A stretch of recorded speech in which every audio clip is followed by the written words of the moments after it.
क्या बात है जी, अचानक से 50 साल पुराना भजन सच हो रहा है। हंस चुगेगा दाना दुन का, कौआ मोती खाएगा। जहां इंडिया के कुछ हिंदू अपने ही धर्म का मजाक बनाना कूल समझते हैं। Do you pray? I'm guessing you don't pray if you're an atheist, but I don't pray, especially not to idols. not to idols. Okay. मूर्तियों की पूजा नहीं करने में विश्वास रखता हूँ। हेलो फ्रेंड्स, गौमूत्र P low. Ram, can you get your creepy brother out of here, please? Ram, can you get your creepy brother out of here, please?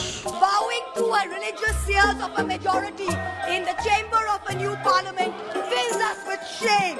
जिन्हें कोल्डप्ले के कॉन्सर्ट के बारे में तो पता है, पर 144 साल बाद लगने वाले इस महाकुंभ के बारे में कुछ नहीं पता। And do you know where is Mahakumbh is happening? What? Mahakumbh. I never heard of that before. Never heard? No. और वहीं दूसरी ओर फॉरेनर्स जिनका हिंदू धर्म से कोई लेना देना नहीं है, वो घंटों घंटों सफर करके महाकुंभ का हिस्सा बन रहे हैं। I'm gonna cry. It's amazing. It's been amazing, absolutely beautiful. One of the best experiences of life. वो अब वापस से हिंदू धर्म को एम्ब्रेस कर रहे हैं, चाहे वो अमेरिकन्स हो, My experience of the Kumbh Mela is an elevation of consciousness. Europeans हो, जर्मनी से हो,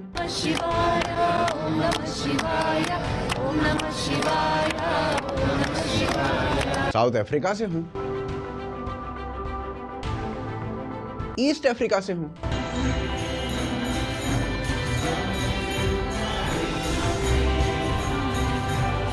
या फिर जापान से हो। So I love India, Kumbh Mela, Kumbh Mela. In fact Gen Z और वोक जिस कोल्डप्ले की बात कर रहे हैं, वो कोल्डप्ले खुद महाकुंभ में जा रहे हैं।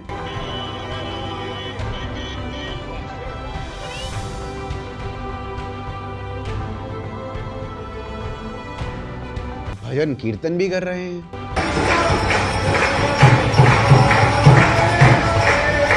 और सिर्फ कोल्डप्ले के मेंबर्स नहीं, बल्कि वेस्ट के कई बड़े बड़े सेलिब्रिटीज हिंदुइज्म को एम्ब्रेस कर रहे हैं, चाहे वो रॉबर्ट डॉनी जूनियर हो, मडोना हो, विल स्मिथ हो, माइली साइरस हो, या फिर जूलिया रॉबर्ट्स हो, या फिर पेड्रो अलोंसो। पर अब अंत में ना क्वेश्चन ये उठता है कि इतने सारे फॉरेनर्स का झुकाव सनातन धर्म की ओर क्यों बढ़ रहा है? इस ट्रेंड का आने वाले समय में क्या इम्पैक्ट होने वाला है? साथ ही सवाल ये भी उठता है कि अगर सनातन धर्म की लोकप्रियता दुनिया भर में बढ़ रही है, तो हमारे अपने देश के कुछ हिंदू अपने ही कल्चर से नफरत क्यों करते हैं? क्या आने वाले समय में ये मानसिकता बदली जा सकती है?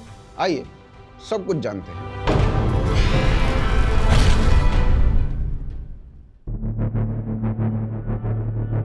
देखिए, आज के समय ना हमें एक बहुत ही दिलचस्प ट्रेंड देखने को मिल रहा है। आप नोटिस कर रहे होंगे कि दुनिया भर में अनेकों विदेशी लोग सनातन धर्म और भारतीय संस्कृति के किसी न किसी एंगल से प्रभावित हो रहे हैं। ये लोग भारत आकर यहाँ के कल्चर, स्पिरिचुअलिटी और लाइफस्टाइल को समझने और एम्ब्रेस करने की कोशिश कर रहे हैं। अभी आप महाकुंभ को ही देख लीजिए, जहाँ पर 15 लाख से अधिक फॉरेनर्स प्रयागराज आ रहे हैं और सनातन धर्म की तारीफ करते हुए नहीं थक रहे हैं। I love Indian culture. Sanatan Dharma is, I've been following since I was born, since a very, very young child. My parents were both following Maharishi Mahesh Yogi, and then later on I found my own guru, Paramahansa Vishwananda.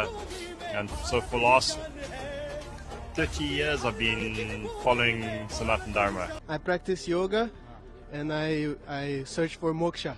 Har Har Mahadev, Har Har Mahadev.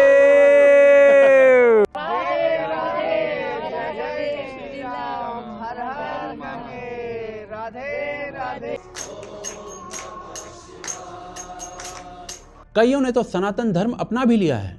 Devraj सेव्यमान पावनं कृपांकजं व्याल यज्ञ सूत्रमिंदु शेखरं कृपाकरं हरे हर महादेव।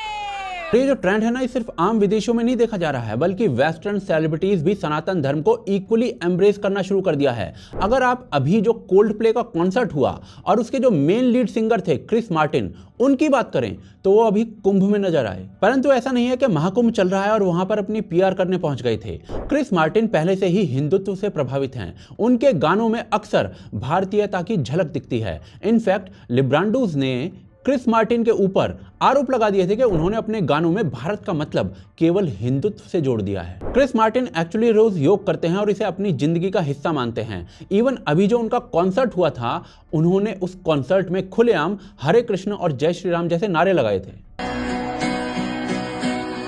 हरे कृष्ण, जय श्री राम। वो इसके बाद ISKCON मंदिर भी गए थे, जहां पर वो भजन कीर्तन करते हुए नजर आए थे।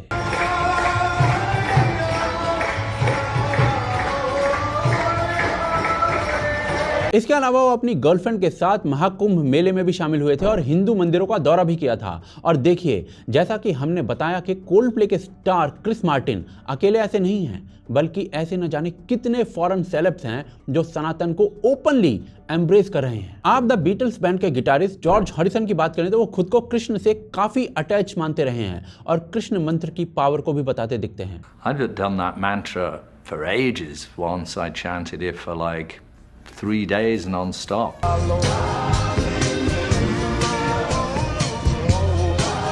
Even iron man star Robert Downey junior Hare Krishna की आइडियोलॉजी से काफी इन्फ्लुएंस्ड हैं। वो इस्कॉन के अनुयायी भी हैं। ऐसे ही फेमस अमेरिकी रैपर KRS-One भी खुद को कृष्ण का भक्त बताते हैं। वो भगवत गीता पढ़ते भी हैं और इस्कॉन भी जाते हैं।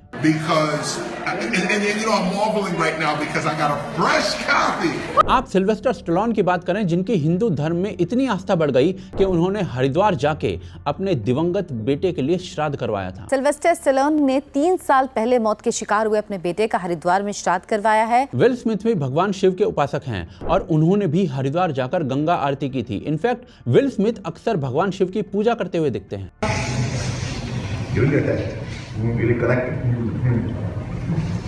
वॉल्वरिन ह्यू जैकमैन तो ओपनली कहते हैं कि भगवत गीता का उनकी लाइफ पे डायरेक्ट इन्फ्लुएंस है और वो उसे अक्सर पढ़ते हैं। Somebody wrote a book about it? Yeah, it's called the Bhagavad Gita. And I was just reading it today.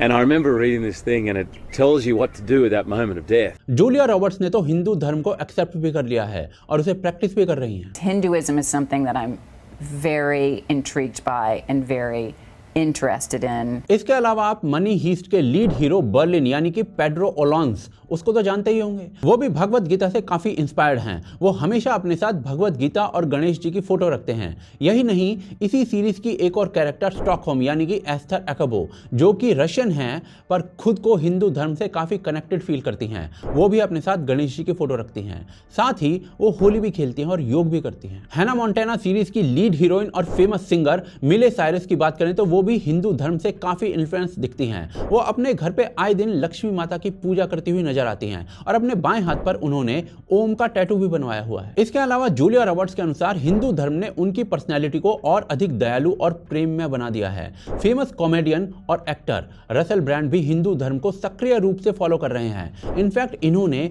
Katy Perry के साथ अपनी शादी भी पूरी तरीके से हिंदू रीति रिवाज के साथ राजस्थान में करवाई थी। रसेल का मानना है कि उन्हें हिंदू धर्म में मुक्ति का द्वार नजर आता है और वो योग भी रेगुलरली करते हैं। जॉली के ऊपर भी हिंदू धर्म का प्रभाव है। मशहूर अमेरिकी म्यूजिशियन जॉन कॉल्ट्रेन भी हिंदू धर्म को पूरी तरीके से अपना चुके हैं। मैडोना जैसे सिंगर्स भी इसी श्रेणी में आते हैं और ये लिस्ट ना बहुत लंबी है, पर यह प्रभाव जो है वो केवल हॉलीवुड के सेलेब्स तक नहीं है। वेस्टर्न कंट्रीज में हिंदू धर्म से जुड़ी हुई कई चीजें लोगों के जीवन का अंग बन चुकी हैं और इसका प्रमाण आप योग किस तरीके से वेस्टर्न कंट्रीज के भीतर फैल रहा है उससे देख सकते हैं। 1883 में स्वामी विवेकानंद ने योग को यूएसए के लोगों के सामने रखा था और आज केवल अमेरिका में 3.5 करोड़ से अधिक लोग योग कर रहे हैं। ये अमेरिका की 10% जनसंख्या है। देखिए, इससे ये बात प्रमाणित नहीं होती है कि ये लोग हिंदू बन गए हैं। बात केवल इतनी सी है कि भारत की सबसे बड़ी सॉफ्ट पावर, भारत का अध्यात्म, धर्म और योग ग्लोबल हो रहा है और यह एक बहुत ही बड़ी अचीवमेंट है उस देश के लिए जहां चमड़ी से भूरे पर सोच से अंग्रेज लोग पैदा करने का षड्यंत्र रचा गया था। परंतु आखिर क्यों हॉलीवुड के सुपरस्टार्स इस तरह हिंदुत्व के एलिमेंट्स को अपना रहे हैं? क्या कारण है इसका, वो आगे देखते हैं। आजकल पश्चिमी देशों में हिंदू धर्म को लेकर जो आकर्षण बढ़ रहा है ना, उसके पीछे बहुत सारे कारण हैं। जैसा कि आप जानते हैं कि हिंदू धर्म एक ऐसा धर्म है जो किसी पर भी किसी प्रकार का दबाव नहीं डालता। बेसिकली कहें तो यह एक्चुअली एक ओपन रिलीजन है। यहाँ हर किसी को अपनी आस्था और विश्वास का पालन करने की पूरी स्वतंत्रता है। हिंदुइज्म ये बिल्कुल नहीं कहता कि आपको हिंदू होना पड़ेगा तभी आप हिंदुइज्म की चीज़ों को फॉलो कर सकते हो या फिर सबको हिंदुइज्म में कन्वर्ट कर दो। ये तो बस आपको जीवन का आधार देता है जिसमें कोई बंधन नहीं है और यह एक कारण है कि पश्चिमी देशों में लोग अपने अपने जीवन में हिंदुइज्म को शामिल कर रहे हैं। हिंदू धर्म किसी दूसरे धर्म के खिलाफ नहीं है बल्कि दूसरे धर्मों का सम्मान करना सिखाता है। यही कारण है कि दुनिया भर में इसे अपनाने वाले लोग इसकी शांतिपूर्ण, सहनशील और उदार विचारधारा की सराहना करते हैं। This was a bona fide religion, so any logical man would accept this and hopefully practice it. I was traveling many places. You cannot compare anything to India, anything. Most of the Western world is Christianity doesn't really answer those questions. So when I met devotees, we discussed Bhagavad Gita, I immediately was interested, and this is the book that answers these questions. एक author है मारियावर्थ। इन्होंने ना इस विषय को अच्छे से समझाया है कि क्यों वेस्टर्नर्स सनातन धर्म को बाकी अब्राहमिक रिलीजन से बेहतर मान रहे हैं। Why is Sanatana Dharma superior and the others inferior? Is because they are based only on blind belief in a story. There's no evidence whatsoever, and it has harmful consequences also. I don't think colonialism would have been possible, such brutal colonialism, if we would not have this attitude that we are chosen by God. We are superior. We have the true God. He's on our side. And also the Muslim invasions, they couldn't have been so brutal if they would not think these unbelievers are substandard. I mean, they are not really human. और ये author जो है ना, ये खुद Germany से आती हैं, और जब वो भारत आई, हिंदुइज्म की विशालता को देखकर वो द्रवित हो गई और यहीं बस गई। पर देखिए, सनातन धर्म की जो खूबी है, ये तो हमेशा से रही है, अनंत काल से। पर पहले हमें ऐसा वाला ट्रेंड जो था ना, वो देखने को नहीं मिलता था। अब ऐसा क्या हो रहा है जो ये ट्रेंड देखने को मिल रहा है?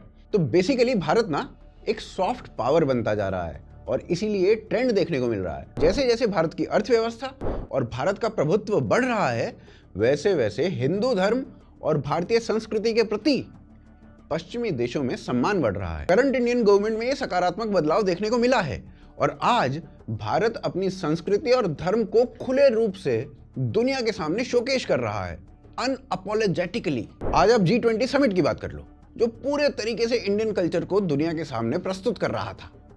फिर उसके अलावा आज भारत योग और आयुर्वेद जैसी प्रैक्टिसेस को वैश्विक स्तर पर एक्सपोर्ट कर रहा है। जो योग हमारी देन थी, जो विलुप्त हो गई, आज पूरा वर्ल्ड उसको मानता है, मोमडन कंट्रीज भी उसको मानते हैं ना।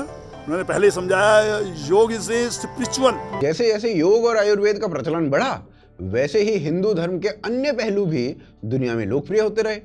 योग को अब पश्चिमी लोग अपने जीवन का हिस्सा बना रहे हैं। Honking horns, neon lights, bustling commuters, trying to find some inner peace.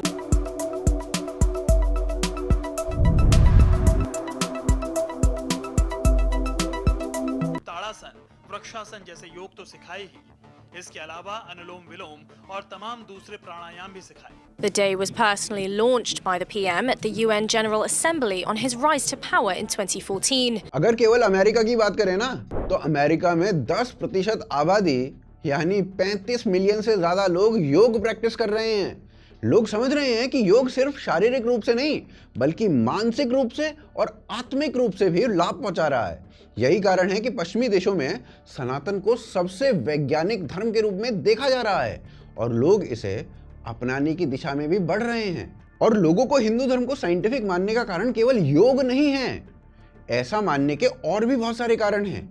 अभी कुछ समय पहले ना मैनचेस्टर यूनिवर्सिटी ने शोध किया और पाया कि न्यूटन ने जो लॉज दिए थे, वो तो भारत में न्यूटन के पैदा होने से 250 साल पहले ही पाए जाते थे। फिर royal Australian college of surgery ने हिंदू ऋषि सुश्रुत की मूर्ति अपने कैंपस के बाहर लगाई हुई है, और लिखा हुआ है कि सुश्रुत ही फादर ऑफ सर्जरी थे। और फिर कार्ल सेगन, आर्ग्यूएबली दुनिया के सबसे बढ़िया एस्ट्रोफिजिसिस्ट, ये भाई साहब कहते हैं कि हिंदू धर्म में जो टाइम स्केल्स हैं, वो मॉडर्न साइंटिफिक टाइम स्केल से एग्जैक्टली मैच करते हैं। वो कॉस्मोस पर वेदों में लिखी हुई बातों को पढ़कर बावले हो चुके थे, और इस प्रकार के अनेक उदाहरण दिए जा सकते हैं। और जब मैनचेस्टर की यूनिवर्सिटी प्रूव करती है कि भारत के हिंदुओं ने न्यूटन, जिसे आज तक का सबसे महान साइंटिस्ट बोला जाता है, उसके सिद्धांतों से उससे 250 साल पहले ही लिख दिया था। जब कार्ल सेगन जैसा महान साइंटिस्ट हिंदू धर्म में कॉस्मोस के बारे में क्या क्या लिखा है उस पर डॉक्यूमेंट्री बना देता है ना, तो लोग देखते हैं। The Hindu religion is the only one of the world's great faiths dedicated to the idea that the cosmos itself undergoes an immense, indeed an infinite, number of deaths and rebirths. और इस सब के बीच में जब भारत का प्रभुत्व और आर्थिक स्थिति अच्छी होती है, तो लोग हिंदू धर्म के बारे में और अधिक जानने की इच्छा रखते हैं। Thank you for your inspirational talk, but I find it so inspirational that I've got lost. Because everything you say, I believe, so does that make me a Hindu?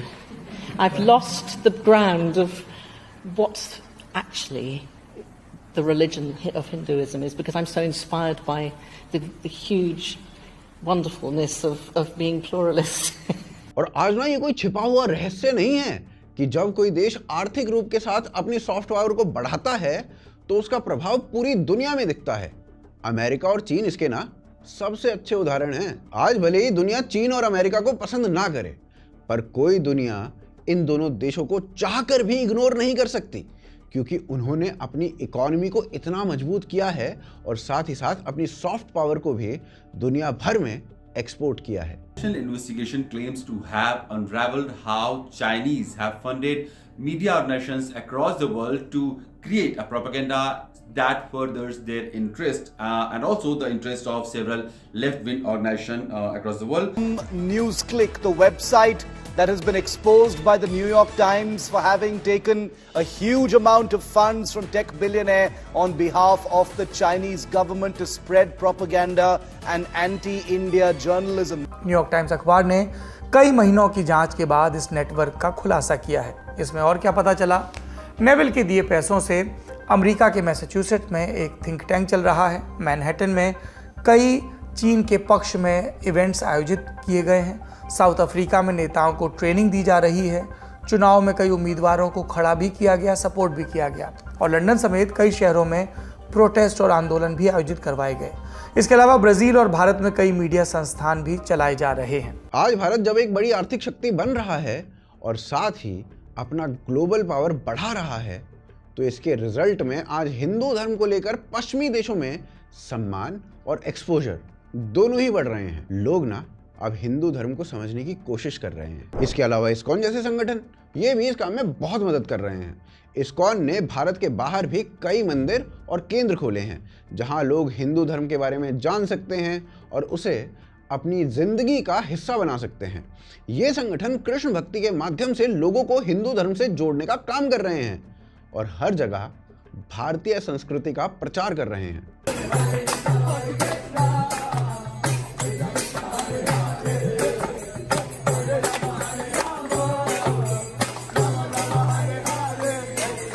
1966 में अमेरिका में हरे रामा हरे कृष्णा मूवमेंट जो है ना वो कदम रखता है और जल्दी ही फैलने भी लगता है।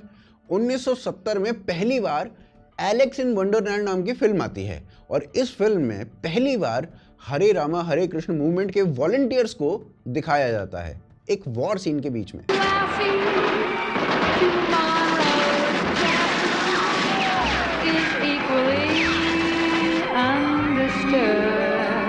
और इसके बाद तो फिर लाइन लग जाती है।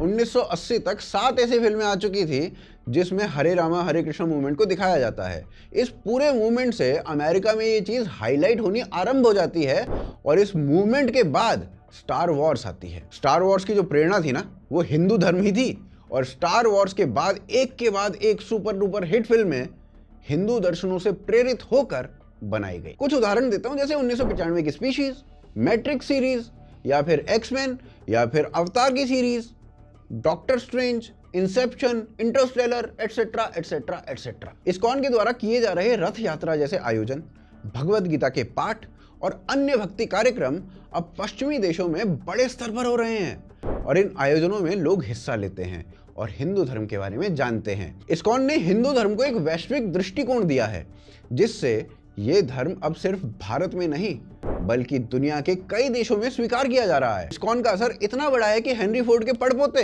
एल्फ्रेड फोर्ड वो हिंदू बन गए और एक बहुत बड़ा मंदिर इन्होंने अपने पैसों से बनवाया। यह दिखाता है कि हिंदू धर्म इन संस्थाओं के माध्यम से पश्चिमी देशों में जंगल में आग की तरह फैल रहा है। साथ ही भारत के जो गुरु और साधु हैं जैसे सदगुरु श्री श्री रविशंकर, उनका भी एक बड़ा इम्पैक्ट है।